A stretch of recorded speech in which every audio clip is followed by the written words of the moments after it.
강원도에서의 경험은 내 인생 최대의 미스테리다.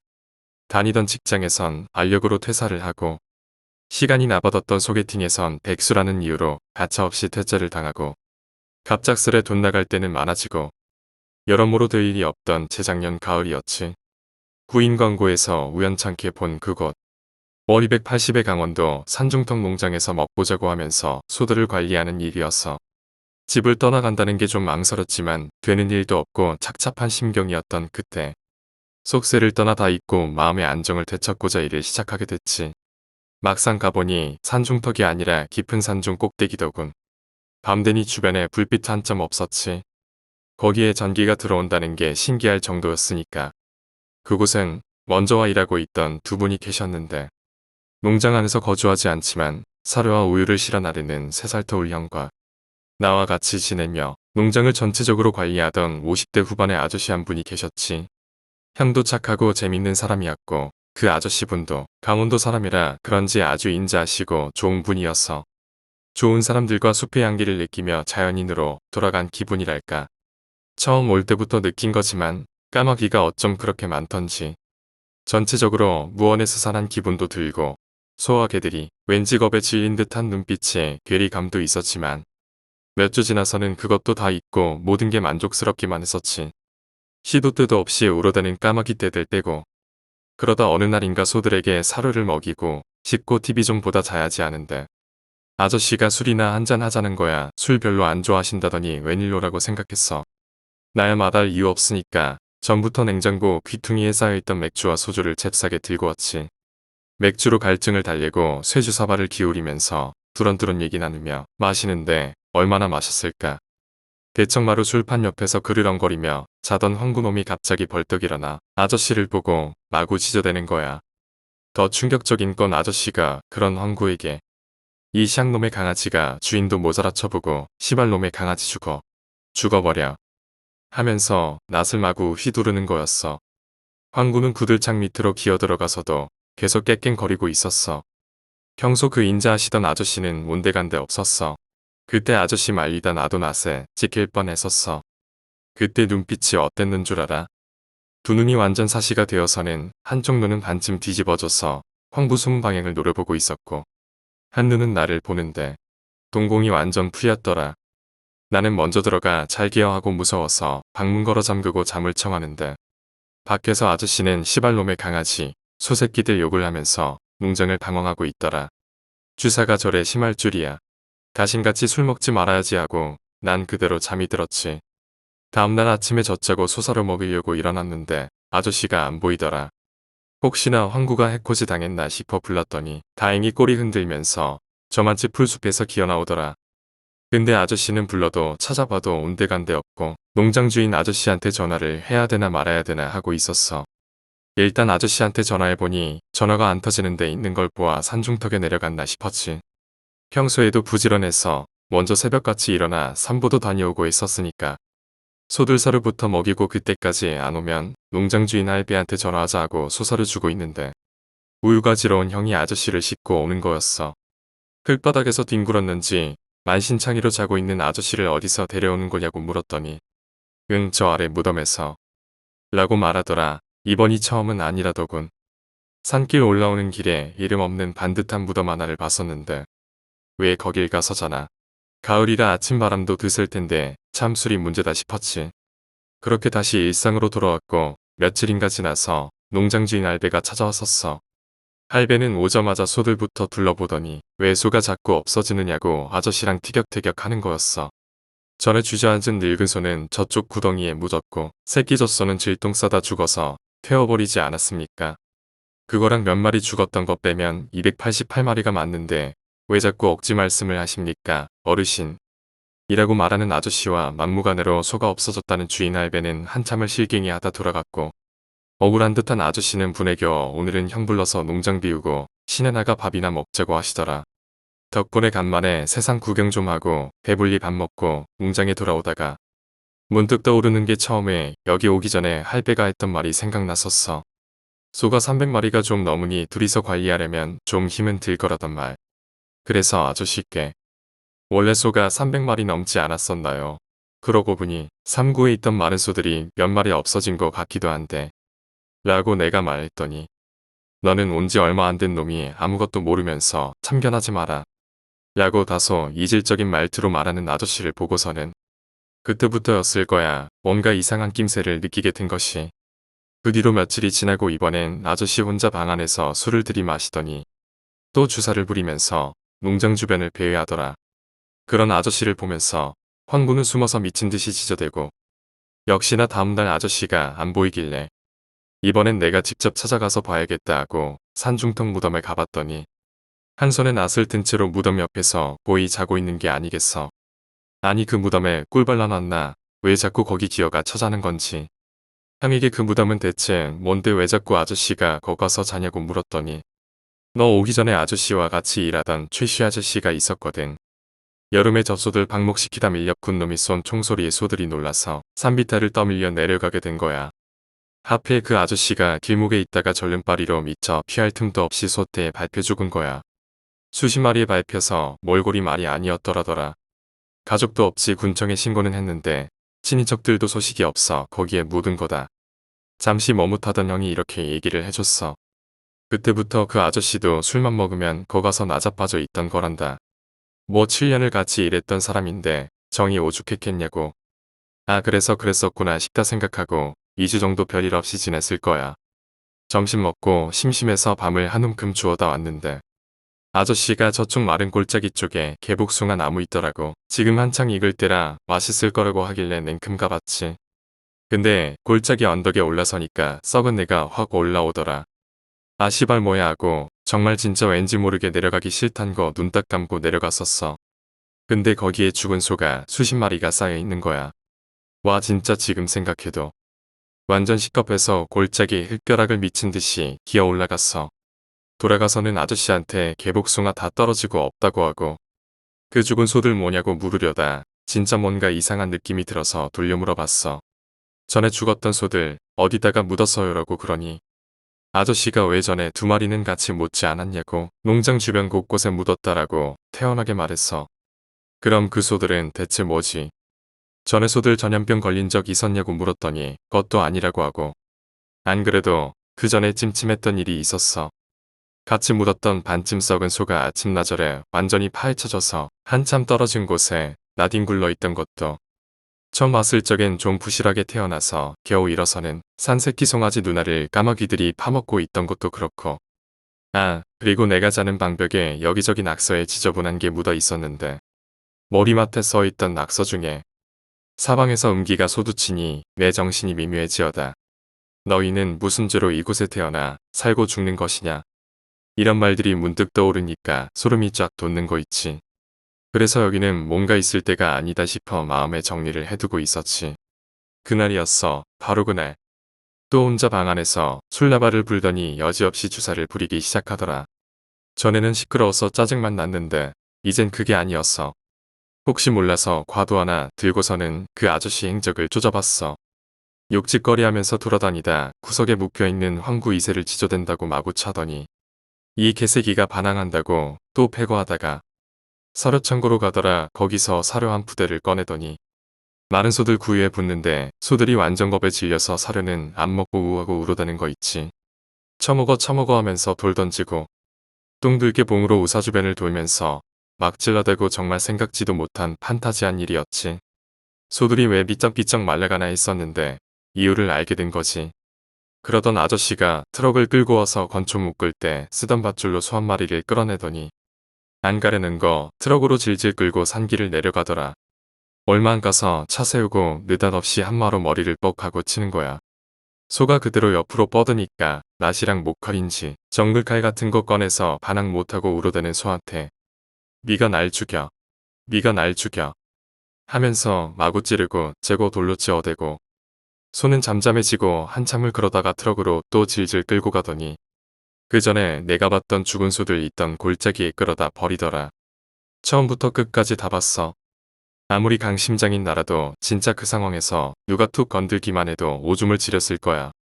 그러던 아저씨가 돌아와서 다른 칸에 있던 소를 채워넣고 착유실 가서 태연히 샤워를 하고서는 농장 집으로 내려와서 내 집 창문을 쓱 보더니 문고리를 한번 철컥하고 돌려보는데 완전 겁에 질려갖고 방 안에서 자는 척하고 있던 난 진짜 그때의 그 공포란 이불 속에서 과도 꼭 쥐고 덜덜 떨고 있었다.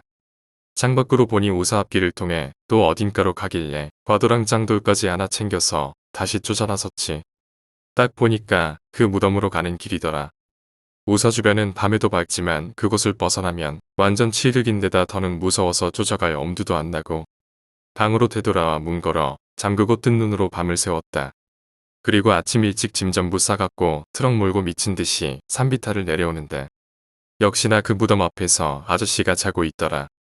아침 일찍이라도 어둑한 데다 간밤에 그 꼴을 생각하니 또 오금이 저려서 비포장기를 차가 뒤집힐 정도로 몰고 지나치려는데 차 라이트가 비추는 순간 그 아저씨가 벌떡 일어나더니 어디가? 하고 큰 소리치며 쫓아오는 거야. 간밤에 문고리 덜컥할 때보다 진짜 그때가 더 무서웠다. 비포장 산길이라 뛰면 충분히 트럭을 따라잡을 텐데 밤새 뻘짓하다 다쳤는지 절룩거리며 못 따라오더군. 백미러로 봤더니 쫓아오다 말고 가만히 서서 실실거리고 웃던 아저씨와 점점 멀어지며 그렇게 난 그곳을 떠났어. 암튼 그날부로 그곳을 떠나고 농장 주인이 350까지 준다고 더 해달라고 하던 거 집안 풍파 어쩌니 하고 싶지 않은 핑계까지 들먹이고 그달치 21거 반만 받고 바로 관뒀지. 그 형에게만 얘기했어. 처음에는 말 같지도 않다 하는 거 터널이랑 근처 리조트에서 있었던 일까지 들먹이며 확인해보라고. 겨우 설득시켜 소무덤까지 확인한 형도 그 아저씨 귀신씨인 거라며 시겁하고는 바로 관뒀다. 그 꼴을 당한 난 지금까지도 귀신을 믿지 않아. 터널에서 있었던 일도 주파수가 어긋나 이상한 소리가 들렸을 뿐이라 생각하고 그 아저씨도 같이 일하던 동료의 죽음을 충격으로 정신적 해리 현상이었을 거라 생각하지. 아마도 그 아저씨는 소들 몇 마리 더 못 죽이고 지금쯤 깜방에서 콩밥 먹고 있지 않을까? 아니면 정신병원이나 또 다른 사건이 있었어. 내가 그 저주받은 농장에서 일을 시작한 지 2주일 남짓됐을 무렵이었지. 서울에서 강원도 농장까지 가다 보면 터널이 여러 개 나오는데 그 중에 한 터널에서 겪었던 끔찍한 경험이었어. 그 문제의 터널은 예전에 잼버리였나 하는 것 때문에 생긴 국도길 터널 중에 한 곳이었는데 내가 본 그 터널은 아는 다른 터널들보다 등이 많아 더 밝아야 하는데 전체적으로 더 어둡고 침침한 느낌이 들었던 것 같아. 왜 그런 거 하니 같이 일하던 형이 말하길.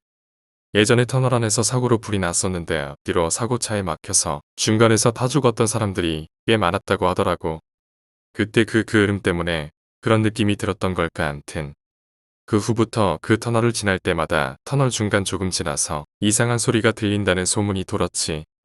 얘기해주는 형도 아침에 우유 씻고 나가다가 몇 번 들었는데 정말 소름 끼친다고 하더군. 우유 씻고 나가는 그 시간대가 하필 이상한 소리가 들린다는 새벽 5, 6시 때였거든. 그 후부터는 그곳으로 안 가고 고속도로 타고 좀 돌아서 간다고 하더라.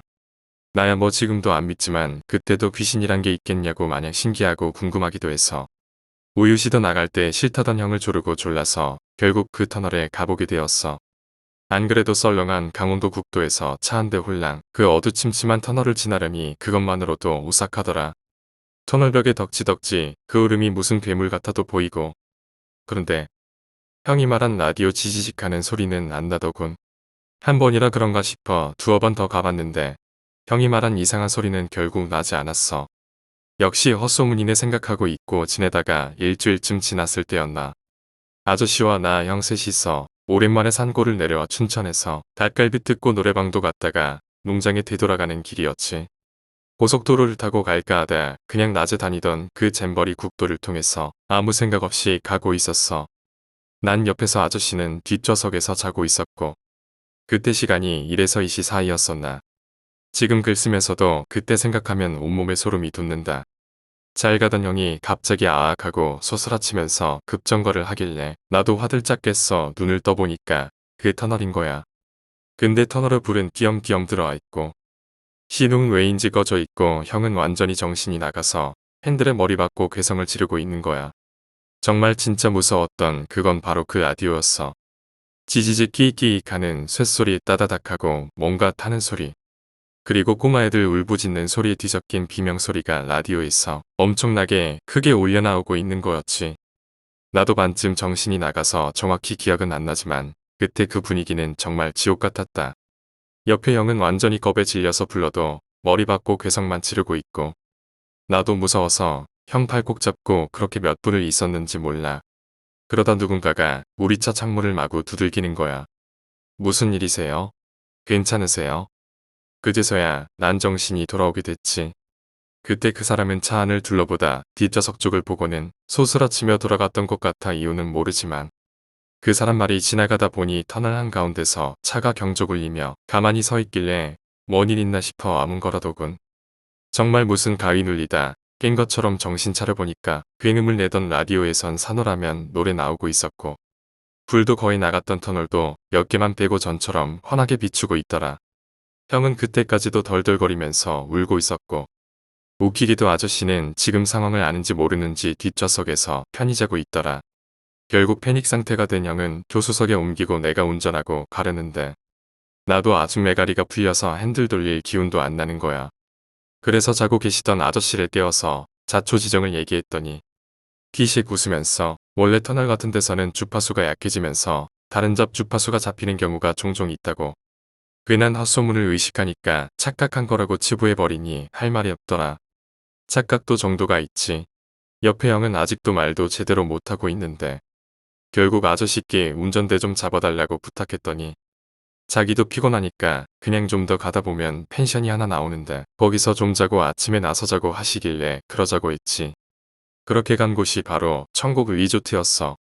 나중에서 형에게 듣게 되었는데 그때 그 터널에서 어찌된 일이었냐면 처음에 터널에 진입할 때부터 라디오가 지지직거리기 시작했다더군. 그러다 중간쯤 갔을 때 갑자기 터널벽에서 갤로퍼 같은 차가 달려나왔다라는 거야.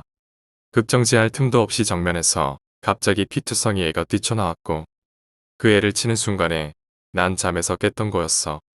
안타깝게도 형은 그 이후를 기억 못하더라고. 난 아무것도 본 게 없었어. 터널 안에는 아무 흔적도 없었고 형은 분명 헛것을 본 거겠지만 나는 알아. 그 말이 사실이라는 걸. 형이 거짓말할 이유도 없고 나 또한 옆에서 악몽 같은 시간을 함께 했으니까 내가 그때 본 그것들은 대체 무엇이었을까? 내가 그 천국 리조트를 가게 된 건 터널에서의 악몽을 겪고 난 후였어. 아저씨가 말한 루트를 따라 얼마 지나지 않아 나타난 그곳은 리조트라 하기엔 규모나 시설면에서 좀 부족함이 있는 그런 곳이었지. 처음에 들어설 때부터 왠지 모를 부조화가 느껴지긴 했지만 비성수기고 한밤중이라 적막해서 그런가 생각했어. 차를 세우러 아저씨와 입구에서 관리인 아저씨를 찾는데 공터 느티나무 아래에 웬 꼬마 여자애가 앉아있더라. 다가가서 너 지금 몇 시인데 여기서 뭐하냐고 물어봤지. 자기는 출장 간 아빠를 기다리고 있다고 했고 엄마는 집에 계신다고 했어. 가을철에 이런 데 놀러와서 무슨 애색이 버리고 갔나 생각했어. 그러면서 여기 관리인은 어디 계시나 물었더니 먼발치를 응시하며 벤치에 앉아있던 꼬맹이는 아무 말 없이 펜션으로 쪼르 들어가 버리더라. 시크한 매력에 도취돼 멍 때리고 있는데 바로 옆 건물에서 관리인 아주머니가 나오길래 아저씨방을 잡고 난 형을 깨우러 갔지. 차에서 초췌한 몰골로 삐시시 일어나던 형이 두리번대더니 갑자기 날 보고 아악 소리를 지르는 거야. 너 정말 왜 이러느냐고. 도대체 여기가 어딘데 날 왜 끌고 왔냐면서 까무러치는데 그냥 딱 봐도 정신 나간 사람의 표본이었어. 난 형이 완전 미쳤구나 생각했지. 생각보다 상태가 많이 심각해 보이던 형은 끝까지 안 간다고 괴성만 질러대길래 그럼 그냥 차에서 자라 하고 펜션으로 돌아왔지. 내일 아침까지 저러면 병원에 데리고 가든지 해야겠다 생각하며 펜션으로 돌아가는데 주인 아줌마가 날 붙잡더니 학생 그쪽 방 말고 요 앞 건물에서 자요. 학생 보니까 아들 생각나서 좋은 방 주는 거야 하며 치근한 눈길로 보더군. 비성수기라 방이 남아도는 건지. 나야 뭐 남자끼리 자기도 거시기 했는데 고맙다고 하고 아저씨께 인사나 드리고 자려는데 아주머니가 이미 잠든 사람한테 다가가는 거 아니라고 하시길래 주무시나 보다 하고 방으로 돌아왔지. 방에 들어와 보니 화장품이며 가방에 흡사 누가 자던 방 같아 보였었는데 그땐 피곤한 탓인지 별로 개의치 않았던 것 같아. 난 잠을 청했고 거의 잠들어갈 무렵 밖에서 천둥과 폭우가 쏟아지는 소리가 들리는 것 같았지만 빈 농장을 걱정할 여력도 없었어. 시간도 시간이거니와 터널 이후로 뭔가에 취한 듯 난 그대로 잠이 들어 버렸지. 하지만 다음날 보니 비는 전혀 오지 않았었어. 그렇게 그곳에서 난 단잠을 잤고 안타깝게도 그게 내가 기억하고 있는 리조트의 전부야. 하지만 형이 본 리조트는 많이 달랐어. 다음날이 돼서야 난 뭔가 심각한 문제가 있음을 깨닫게 되었어. 정오가 돼서야 형이 깨우러 왔는데 지금 몇 시냐고 벌떡 일어나며 보니 웬걸 바닥에 흙먼지며 온갖 잡기들이 흐트러져 있는 게 말 그대로 폐가인 거야. 밖을 뛰쳐나가 봤더니 사방에 폴리스 라인이 쳐져 있고 바닥은 온통 황토색 흙먼지뿐이고 곳곳에 부서진 건물들. 그곳은 강원도 수해제해 지역이었고 불법 시설 및 토지 확장으로 좁아진 계곡폭우로 인해 더욱 큰 피해를 입었었대. 때문에 수해 복구 지원이 없어 폐건물 상태로 남아있던 곳이었다고 하더라. 그래, 그곳에서 난 하룻밤을 잔 거였어. 이게 어떻게 된 일인지 정실을 수습할 겨를도 없이 형의 충격적인 말에 난 더욱 혼란스러웠지. 너 임마 지금은 좀 정신이 돌아왔냐? 너 때문에 내가 어제 얼마나 무서웠는지. 알아? 너 어제 장난 아니었어. 혼자 계속 중얼거리면서. 날 이딴 데로 끌고 와서 자자고. 터널에서 미친 꼴 겪고 환장하는 줄 알았는데 너까지 그러니 차에서 뛰쳐내리고 싶더라. 이렇게 형이 말했어. 난 뭐라 할 말이 없었어. 지금 이 상황이 분명 꿈은 아닐 테니까 그러다 문득 아저씨는 어디 가셨냐고 물으려다가 허튼 뇌리를 강타하는 한 가지 기억이. 분명 아저씨는 어제 우리랑 밥을 먹고 건초 갖다 놓는다고 먼저 들어가셨다는 것이었어. 그래, 애초에 아저씨는 계시지도 않았던 거야. 난 어제 왜 그 사실을 망각하고 있었던 거지? 문득 간밤에 꼬맹이가 달려갔던 그쪽 아저씨가 주무시던 펜션을 봤더니 거긴 횡한 낭떠러지였고 그 아랜 퍼런 계곡물만 보였어. 이미 예전에 급류에 깎여 나간 곳이었지. 난 대체 어제 누구와 얘기를 나눈 것이며 그저 환상들을 본 것인가. 형 말로는 터널 이후로 눈빛부터 이상해졌다는데 흡사 귀신 들린 마냥. 평생 귀신 따위는 없다며 살아온 나에게 적잖은 충격이었어. 하지만 그게 끝은 아니었지. 어느 날인가 소통 좀 지우다 점심 먹고 낮잠 좀 자려고 했을 때였어. 방에 누워있다가 머리맡에 달력을 봤거든. 난점에 그 달력에 누워서 편히 보려고 여기다 달아놨나 생각했었지. 근데 치마도 들춰보고 싶은 게 남자의 욕구라고 무심결에 달력을 들췄는데 거기에는 흡사 누가 교묘히 가린 것처럼 누런 피 얼룩에 전에 말한 낙서들이랑 이곳은 저주받았다 살고 싶으면 이 농장을 떠나라 이런 낙서들이 써있던 거야. 그러면서 형에게 소에게 발표 죽은 최씨 아저씨 얘기를 들었고 당연히 이 방에선 최씨 아저씨가 묵었을 것이며 그 아저씨가 쓴 것이라 장담할 순 없지만 이 방의 묵을 누군가에게 보내는 경고 메시지였던 것 같아.